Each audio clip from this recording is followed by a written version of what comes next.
साथियों नमस्कार। मैं एस्ट्रोलॉजर वीरेंद्र गुड़ी आपका अपने यूट्यूब चैनल में स्वागत करता हूं और आशा करता हूं कि आपका प्यार मुझे मिलेगा। इसी विश्वास के साथ तो आइए चलते हैं भाग 18 में। आज का मुख्य टॉपिक है योगिनी नाम, दशावर्ष, स्वामी ग्रह, नक्षत्र, योगिनी मंत्र और विवेचन। इन सब के विषय में हम आज इस भाग में जानेंगे। पिछले भाग में हमने जाना था कि जो हमारे नवग्रह होते हैं इनकी महादशाएं चलती है जन्म पत्रिकाओं में, जिसे हम विंशोत्तरी दशा भी कहते हैं। और कितने वर्ष तक किस ग्रह की दशा चलती है वो पिछले भाग में मैंने आपको बताया था। कुल मिला के 120 वर्ष तक नवग्रहों की महादशा चलती है। आज है योगिनी दशा। इसमें अष्ट योगिनियाँ हमारी प्रमुख है और अष्ट योगिनियों की दशा कुल मिला के 36 वर्षों तक इन योगिनियों की दशा चलती है और 36 वर्ष पूरे हो जाने पर फिर दोबारा पहले से फिर शुरू हो जाती है। तो कौन कौन सी अष्ट योगिनियाँ हैं ये मैंने इस पर नाम लिखे हुए हैं। सबसे पहले है मंगला, पिंगला, धान्या, भ्रामरी, भद्रिका, सिद्धा और संकटा। ये 8 योगिनियाँ होती है जिनकी दशाएं, योगिनी दशाएं हमारी जन्म पत्रिकाओं में चलती है। और इनका जो दशा वर्ष है वो भी एक सीक्वेंस में है, एक क्रम से है। मंगला का 1 साल, पिंगला का 2 साल, धान्या का 3 साल, भ्रामरी का 4 साल, भद्रिका का 5 साल, उल्का का 6 साल और सिद्धा का 7 और संकटा का 8। जिस प्रकार इनके कर्म हैं उसी प्रकार इनकी दशाएं भी चलती है सीक्वेंस वाइज। और अभी हमारी जन्म पत्रिकाओं में कैसे फल देते हैं, इसमें सबसे पहली बात यह है कि जो इसमें विषम संख्याएं हैं, जैसे 1 हो गया, 3 हो गया, 5 हो गया और 7 हो गया, ये जो विषम संख्या वाली जो योगिनियाँ हैं ये अधिकांश शुभ फल प्रदान करती है। और जो सम संख्या वाली जो योगिनियाँ होती है 2, 4, 6 और 8 वाली योगिनियाँ, ये जातक को शुभ फल नहीं देती है। अब हम जानते हैं इनके स्वामी ग्रह कौन हैं, जिनका इन पे आधिपत्य होता है, जिनके नेतृत्व में ये योगिनियाँ काम करती है। मंगला का देख लीजिए, चंद्रमा स्वामी ग्रह हो गया, पिंगला का सूर्य हो गया, धान्य का बृहस्पति हो गया, भ्रामरी का मंगल हो गया, भद्रिका का बुध हो गया, उल्का का शनि हो गया, सिद्धा का शुक्र हो गया और संकटा का राहु हो गया। इन 9 ग्रहों के नेतृत्व में ही ये योगिनियाँ अपना काम करती है। और कुंडली में यदि हमारे नवग्रह अच्छे हैं, अच्छी स्थिति में हैं, तो उस प्रकार से ये अपनी दशाओं में भी व्यक्ति को शुभाशुभ फल प्रदान करेंगे। इसके बाद मैंने लिखा हुआ है इसमें नक्षत्र, आद्रा, चित्रा, श्रवण। इन 3 नक्षत्रों में किसी एक नक्षत्र में भी व्यक्ति का जन्म हुआ हो, व्यक्ति उत्पन्न हुआ हो, पैदा हुआ हो, तो उस समय जन्म काल में उस व्यक्ति की मंगला की दशा शुरू होगी। अर्थात इन 3 नक्षत्रों में जन्म लेने वाला व्यक्ति 3 में से एक भी नक्षत्र में यदि पैदा हो गया तो उसकी उस समय मंगला की दशा शुरू हो जाएगी। पिंगला, पुनर्वसु, स्वाति और धनिष्ठा नक्षत्र, धान्या, पुख्या, विशाखा और सतविका नक्षत्र, इनमें जातक का जन्म यदि हुआ हो तो धान्य की दशा होगी जन्म काल में। अश्विनी, अश्लेषा, अनुराधा और पूर्वा, भाद्रपद, इसमें पैदा होने वाला व्यक्ति की दशा भ्रामरी की होगी। भरणी, मघा, ज्येष्ठा, उत्तरा, भाद्रपद, इसमें जन्म लेने वाले व्यक्ति की जो योगिनी दशा होगी वो भद्रिका की होगी, जन्मकालिक दशा। पूर्वा, फाल्गुनी, मूल, रेवती और कृतिका, इन नक्षत्रों में पैदा होने वाला व्यक्ति उल्का की दशा से उस समय चल रहा होगा। उत्तरा, फाल्गुनी, पूर्वाषाढ़ा और रोहिणी नक्षत्र, इन नक्षत्रों में सिद्धा की दशा होगी। मृगशिरा, हस्त, उत्तराषाढ़ा, यदि इन नक्षत्रों में व्यक्ति पैदा होता है तो उस समय उसकी जन्मकालिक दशा संकटा की होगी।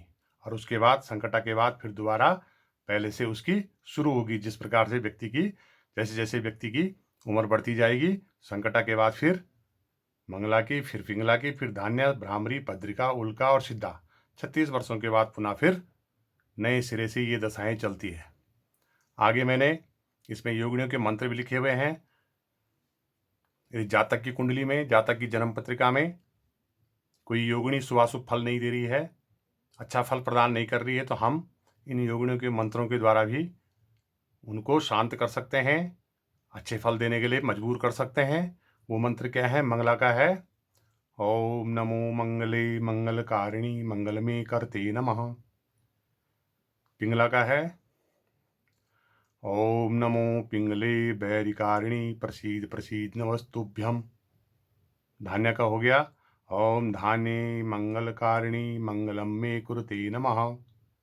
भ्रामरी का, ओम नमो भ्रामरी जगन्नामाधीश्वरी भ्रामरे नमः। भद्रिका, ओम भद्रिके भद्रम देहि देहि अभद्रम दूरी कुरुते नमः। उल्का का, ओम उल्के विघ्ननाशनी कल्याण कुरुते नमः। सिद्धा का, ओम नमो सिद्धे सिद्धि देहि नमस्तुभ्यम। और संकट का है, ओम ह्रीं संकटे मम रोगनाशाय स्वाहा। इस प्रकार से इन अष्ट योगिनियों के मैंने इस पे मंत्र भी दे रखे हैं। यदि किसी भी जातक की कुंडली में इनकी दशाओं में कोई योगिनियाँ अच्छा फल प्रदान नहीं कर रही है, तो हम इन मंत्रों के द्वारा उनका जाप करवा सकते हैं और उनकी दशाओं को सुधार सकते हैं और शुभ फल देने के लिए हम उनको बाध्य कर सकते हैं। ये उनके मंत्र हैं। आगे मैंने जो विवेचन लिखा हुआ है, इसमें सबसे पहले मंगला जो होती है 1 साल के लिए होती है। इसकी स्वामी चंद्रमा है और जिन जातकों का जन्म इन नक्षत्रों में हुआ हो उसकी जन्मकालिक दशा मंगला की होगी। और जैसा कि इसका नाम है मंगला, अर्थात मंगल करने वाली, कल्याणकारी ये इसकी दशा होती है। व्यक्ति की जब ये दशा चलती है तो बहुत अच्छी होती है। इसमें व्यक्ति को शुभाशुभ फल प्राप्त होता है, मान सम्मान में वृद्धि होती है, सुख समृद्धि में वृद्धि होती है। मंगला की दशा जातक की अच्छी होती है। उसके बाद दूसरी है पिंगला की दशा, 2 वर्ष की होती है, जो कि इसका कर्म भी है दूसरे नंबर पे, और 2 साल के लिए इसकी दशा आती है व्यक्ति की। जब इन नक्षत्रों में व्यक्ति पैदा हुआ हो किसी एक में, तो उसकी जन्मकालिक नक्षत्र और जन्मकालिक दशा पिंगला की होगी। और पिंगला की दशा एक अच्छी नहीं मानी जाती है, क्योंकि मैंने पहले भी कहा है कि एक सम राशि में जो योगिनियाँ हैं इनकी दशाएं ठीक नहीं होती है। जब ये अपने जन्म दशा काल में आती है तो ये व्यक्ति को बहुत ही ज़्यादा मेहनत करवाती है, संघर्ष करवाती है, और बुरी संगत में अधिकांश व्यक्ति फंस जाता है। संपर्क में बुरे लोग ज़्यादा आते हैं और आँख से संबंधित रोग पैदा होंगे और सम्मान में भी कमी आएगी। अर्थात पिंगला की दशा, क्योंकि इसका स्वामी ग्रह सूर्य हो गया, अच्छी नहीं मानी जाती है। इसके बाद तीसरे नंबर की जो योगिनी दशा है वो आती है धान्य। धान्य की दशा 3 साल के लिए होती है, जो इसका कर्म है, और इसके स्वामी बृहस्पति हैं। जिसका जन्म पुख्या नक्षत्र में हो या विशाखा में हो, शतविका में हो, जन्मकालिक दशा उसकी धान्य की होगी। और जैसा कि इसका नाम है धान्य, अर्थात धन धान्य में वृद्धि करने वाली, व्यापार में बढ़ोतरी करने वाली, प्रसिद्धि प्राप्त करवाने वाली, अर्थात इसको हम शुभ मंगलकारी दशा कह सकते हैं। धान्य की जो दशा होती है बहुत अच्छी होती है। इसके बाद चौथे नंबर में आती है भ्रामरी। यह दशा 4 साल के लिए आती है। भ्रामरी की दशा, जिसका स्वामी मंगल है, और जिस जातक का जन्म अश्विनी में हो, चाहे अश्लेषा, अनुराधा, पूर्वा, भाद्रपद, इन किसी नक्षत्र में हो, तो उसकी जन्मकालिक दशा भ्रामरी की होगी। और ये दशा व्यक्ति की शुभ नहीं मानी जाती है, क्योंकि इस दशा में भी व्यक्ति कई प्रकार के नुकसान व्यक्ति को उठाने पड़ते हैं। व्यक्ति का स्वभाव चिड़चिड़ा हो जाता है, क्रोधी हो जाता है, और ये दशा शुभ नहीं मानी गई है। अर्थात भ्रामरी की दशा शुभ नहीं कही जा सकती है। 5वें नंबर में आती है हमारी भद्रिका। भद्रिका की दशा 5 वर्ष के लिए चलती है व्यक्ति का, और जिनका जन्म भरणी, मघा, ज्येष्ठा, उत्तरा, भाद्रपद में हुआ हो, उसकी जन्मकालिक दशा भद्रिका की होगी, जिसका स्वामी या अधिपति बुध ग्रह है। और भद्रिका, जैसे कि इसका नाम है, भद्रिका का अर्थ होता है कल्याण करने वाली, भद्र करने वाली, विजय प्राप्त करवाने वाली, शुभ फलों की प्राप्ति करवाने वाली, शत्रु पर विजय प्राप्त करवाने वाली। अर्थात इस दशा में व्यक्ति की सारे कार्य सफल हो जाते हैं। इसके बाद 6ठे नंबर में आती है उल्का की दशा, जो कि 6 वर्ष के लिए चलती है। और उल्का दशा का स्वामी ग्रह हो गया शनि। जिस व्यक्ति का जन्म इसमें पूर्वा, फाल्गुनी, मूल, रेवती, कृतिका में हुआ हो, उस व्यक्ति की जन्मकालिक दशा उल्का की होगी। और उल्का की दशा भी अच्छी नहीं मानी गई है। इसमें व्यक्ति को अधिक भाग दौड़ करना पड़ता है। जितने भी उसके कार्य होते हैं सब में शिथिलता आ जाती है। कई प्रकार का संकट, मानसिक चिंता, मान सम्मान और पशुओं की हानि भी इस दशा में होती है, अर्थात ये शुभ नहीं कही गई है। 7वें नंबर में आती है सिद्धा, जो कि हमारे 7 वर्ष के लिए होती है। इसकी दशा 7 वर्ष चलती है। और जिस व्यक्ति का जन्म उत्तरा फाल्गुनी, पूर्वाषाढ़ा, रोहिणी नक्षत्र में हुआ हो या होता हो, उसकी जन्मकालिक दशा सिद्धा की होगी। सिद्धा का अर्थ होता है सिद्ध करने वाली, अर्थात इसकी दशा जब व्यक्ति के जीवन पर आती है, जन्म पत्रिका में आती है, तो ये हर काम को सिद्ध करती है। जैसा कि इसका नाम है, सिद्ध करने वाली। भौतिक सुख साधनों में वृद्धि करती है, सुख, प्रेम, आकर्षण में वृद्धि करती है, अर्थात ये शुभकारी कही जाती है। इसकी दशा व्यक्ति के जीवन में जब आती है तो बहुत अच्छी मानी गई है। और अंत वाली जो योगिनी है हमारी संकटा, ये 8 वर्ष के लिए व्यक्ति के जीवन में आती है। 8 साल तक जातक के जीवन पर रहती है। इसका स्वामी ग्रह राहु हो गया। और जिस व्यक्ति का जन्म मृगशिरा में हुआ हो, हस्त में हुआ हो, उत्तराषाढ़ में हुआ हो, तो उसकी उस समय जन्मकालिक दशा संकटा की होगी।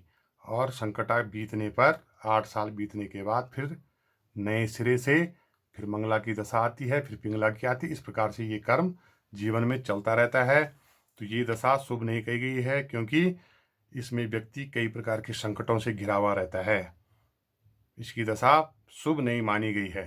तो आज के योग भाग में मैंने आपको बताया कि हमारी जो योगिनियाँ हैं, अष्टयोगिनियाँ हैं, 8 योगिनियाँ हैं, उनका जीवन पर क्या प्रभाव पड़ता है, उनका दशा वर्ष कितने साल के लिए होता है, स्वामी ग्रह कौन है, और यदि कोई अशुभ दशा चल रही है योगिनियों की, तो उसमें आप इन मंत्रों का जाप करवा सकते हैं। धन्यवाद। यदि आपको वीडियो अच्छी लगी हो तो आप लाइक, कमेंट और सब्सक्राइब कीजिए। Thank you for watching.